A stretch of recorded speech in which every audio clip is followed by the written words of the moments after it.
Néolithe, Nicolas Cruau. Si on arrivait à fossiliser nos propres déchets, on arriverait à générer une plus-value environnementale bien meilleure que ce qu'il existe actuellement avec l'incinération ou l'enfouissement des déchets.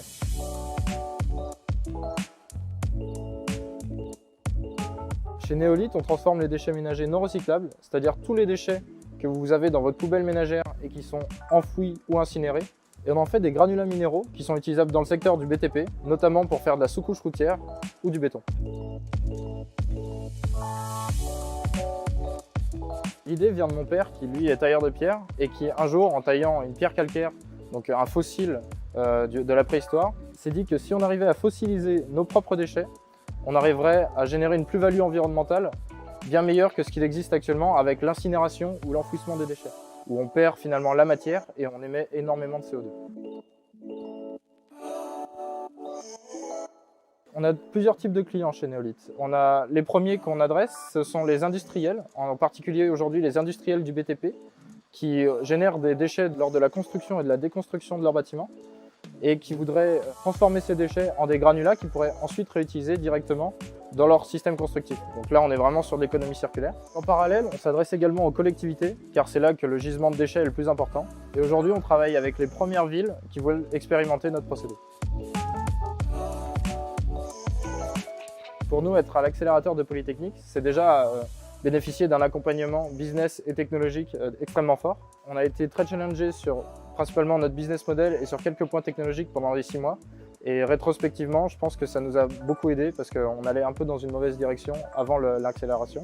D'autre part, on bénéficie largement du réseau de Polytechnique qui est, je pense, l'un des meilleurs réseaux en France. Et notamment, ça nous a aidé à trouver nos premiers clients.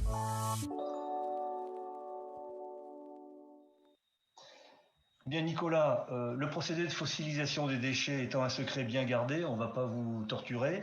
Expliquez-nous par contre la chaîne de valeur dans laquelle s'inscrit Néolithe. Bonjour à tous. Donc oui, le procédé, on se le garde, mais l'idée d'un néolithe, c'est de pouvoir proposer ce qu'on appelle des fossilisateurs. Donc ces fossilisateurs, ils prennent le déchet en amont et ils en font des granulats en aval. Nous, on se place pas en tant qu'opérateur de traitement de déchets, mais on vend ces fossilisateurs-là. Donc on a des équipementiers.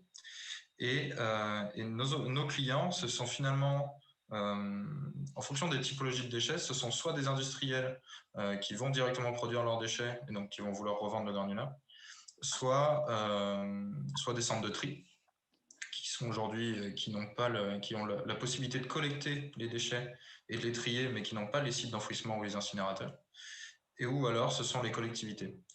Pour bien rappeler, en gros, les flux de déchets sur lesquels on se place, notre cible finale, c'est bien l'ordure ménagère, donc la poubelle noire en mélange des collectivités, donc avec le plastique, la matière organique, le carton, un peu tout ce que vous imaginez dans votre poubelle ménagère.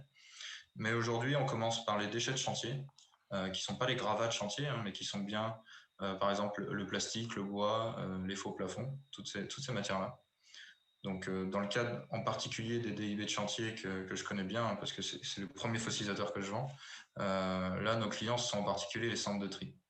Ces centres de tri, ils sont aujourd'hui confrontés à un système quasi monopolistique sur l'exutoire, qui est l'enfouissement ou l'incinération. Et donc, nous, on vient un peu casser ce monopole en offrant à chacun l'autonomie du traitement de son déchet.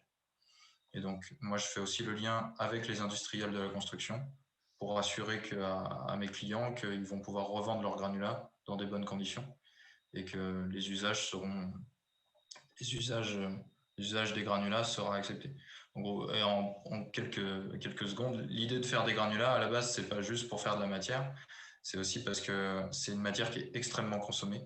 Même si on traitait tous les déchets de France, on n'arriverait même pas à peu près 1/10 de la quantité totale de granulats consommés en France. Donc, ça fait qu'on peut s'imaginer comme étant une solution mise en place à l'échelle industrielle qui peut remplacer les vraies solutions d'enfouissement et d'incinération, et donc proposer un vrai modèle industriel avec l'objectif, nous, de réduire de 5% les émissions françaises de gaz à effet de serre si on arrivait à traiter tous ces déchets.